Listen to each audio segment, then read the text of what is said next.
This is a read-along of Care Bears, A Friend for Francis. If you enjoyed this read-along, make sure to give a like, comment, and subscribe for more bookish vids or other videos here on the channel. But for now, without further ado, let's begin Care Bears, A Friend for Francis.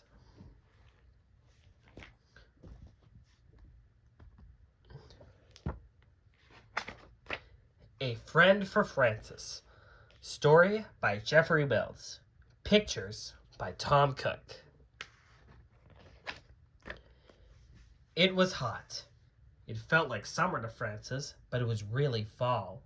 September, time for a new school year to begin. At breakfast, Francis's mother asked, "Would you like me to drive you to school today?" "No, thanks, Mom," Francis answered.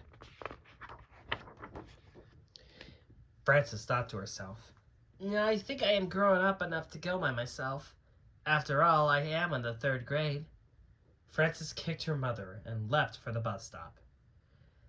Since it was her first day at a new school, Francis had to admit to herself that she was feeling a little shy. What if no one spoke to her? "I hope I'm not the only new girl in the 3rd grade," she said to herself. "I hope I am lucky enough to make a new friend." Suddenly, Francis heard a merry voice. "Good luck, you know, is all around. Look for it well, and it can be found." Francis spun around, and there, leaning up against the bus sign, was a little green bear with a 4-leaf clover on its tummy. The bear grinned and spoke. "I'm one of the Care Bears. Good Luck is my name. You haven't found luck yet, I think is a shame. So I'll give you this clover. The color is green. Its 4 leaves bring luck. You'll see what I mean." "You mean that I might have really got good luck today?" asked Francis. Good Luck Bear answered, "That's just what I mean. Your wish can come true. Good luck can be yours, but it's all up to you." The bus drew up to the stop, and Francis got on. She turned to wave to Good Luck Bear, but he had disappeared. Everyone on the bus seemed to know everyone else, so Francis took a seat by herself. "No one seems to notice that I'm here," Francis thought glumly. "I'll bet 3rd grade is going to be terrible. The work will be hard, and the teacher will be mean. I'm not lucky at all. I must have imagined that Good Luck Bear." But when Francis looked in her pocket, she still had the lucky green clover. At school, Francis walked down to the hall to her new classroom. She remembered her old school and all her old friends. Francis suddenly wanted to be back there where she felt safe and comfortable. Francis sat down and noticed a girl who wore a pretty purple dress. Purple was Francis's favorite color. Francis also saw that the girl wore lovely silver earrings. Francis wished she owned earrings like those. The girl noticed Francis staring at her and stared back. Francis felt shy and looked away. Mrs. Rose, the teacher, came in. She welcomed the class, asked everyone to sit down, and began to take attendance. Whenever Miss Rose called a name, one of the other students would have something to say. "Bobby Kelly? Hey, Bobby, how'd you get your broken arm?" "Kathy Lee? Kathy likes Tommy." But when Mrs. Rose called Francis's name, no one said anything. Francis answered, "Here," in a small voice. She felt all alone. Then Mrs. Rose called Holly Pepper, and the girl with the blue, rainbow purple dress answered, "Present." Francis thought, "What a beautiful name. Holly must be the most popular girl in class." Francis was thinking so hard that she didn't realize that the room was silent after Holly's name had been called too. Mrs. Rose asked the class to write a story about summer, and as Francis started to write, she heard a strange sound. "Pfft, Francis, look over here," said a soft, furry voice. Francis looked towards the sound. Outside the classroom window was a little bear with a shooting star on its tummy.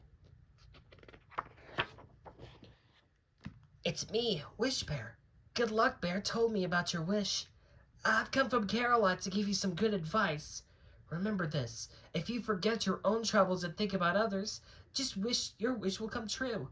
I'm an expert on wishes, so just remember what I say." Frances blinked her eyes. Could there really be a bear outside the window? When she blinked again, the bear was gone, leaving behind a trail of stardust.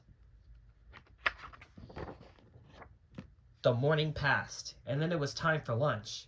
Frances worried as the class walked in line to the lunchroom. Would anyone sit with her? In the lunchroom, the kids sat in groups. Frances saw that there was no room for her at her first table, so she took a seat at the next one. She opened her lunchbox and began to eat. Frances noticed Holly sitting in a nearby table. Holly's lunchbox had a pretty rainbow on the front.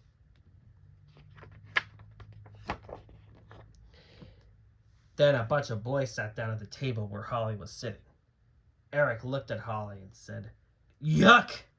This is our place. We always sit here," Lou added. "It's a free country," Holly answered.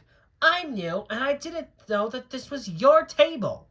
Holly picked up her lunchbox and walked away. Frances was so surprised. She hadn't realized Holly was a new girl, too. Maybe she should have sat to her. Oh well, it was too late now. Lunch would soon be over. The afternoon passed quickly, and soon it was time to go home. Frances was glad to get to her house. She made a stack and went outside in the yard. The day had been hard for her, but she knew it had been for Holly, too. From the shadows behind a tree, she heard a gentle voice said, "I think you are on the right track, Frances. Think about how Holly must be feeling right now." Before she knew it, Frances was joined by a light brown bear with a big heart on its tummy. "Which one are you?" Frances asked. "I'm Tenderheart Bear. I like to help people be nice to each other so that love can spread and grow." "I wanted to be nice," Frances said, "but no one talked to me. I was all alone and wished that someone would notice me. I felt awful." I think everyone must have noticed Holly. She was wearing a beautiful dress and had silver earrings." Tenderheart took Frances by the hand. "Is that how you really feel about Holly? Do you think she is any happier than you are right now?" "I guess not," Frances admitted. "She's a new girl, too." Tenderheart answered, "Why don't you see if the two new girls can start being friends tomorrow? Holly needs a friend just as much as you do." Then Tenderheart scampered back behind a tree and was gone. The next morning at school, Frances's class had gym. Everyone ran outside to the playing field. This would be a good chance to talk to Holly, Frances thought. The class quickly divided into two teams for a relay race. The rules were easy. Touch the base at one end of the course and pass the stick at the other. Frances was excited because she knew that she could run fast. 1, 2, 3, go! The first girl on Frances' team was slow. Her team began to lose. Everyone was yelling. Finally, only Frances and Holly were left to run for the two teams. Frances ran as fast as she could, but Holly made it back first. Frances' team lost. Frances felt miserable. Holly's team was giving her a cheer, but Frances' team seemed angry that they had lost, and they just looked at Frances as if she had done something stupid. Now Holly would have lots of new friends, Frances thought, and she would have none. At gym, Frances walked back to the classroom alone. As she sat down at her desk, she tried to believe what the Care Bears had told her, but it seemed very hard. The rest of the class came in, and Holly walked right over to Frances and stood next to her. "You are a good runner," Holly said. Frances started to look away, but remembered the big red heart on Tenderheart's tummy. She turned towards Holly. "You're a good runner, too. Your team won." "But you ran fast," Holly had said. "Our team was ahead from the start. That's why we run. I had too big a lead. The school was full of slowpokes, except for you. My old school was better." "Mine, too," Frances said. "I loved gym class at my old school. I missed playing with my friends." "Me too," Holly agreed.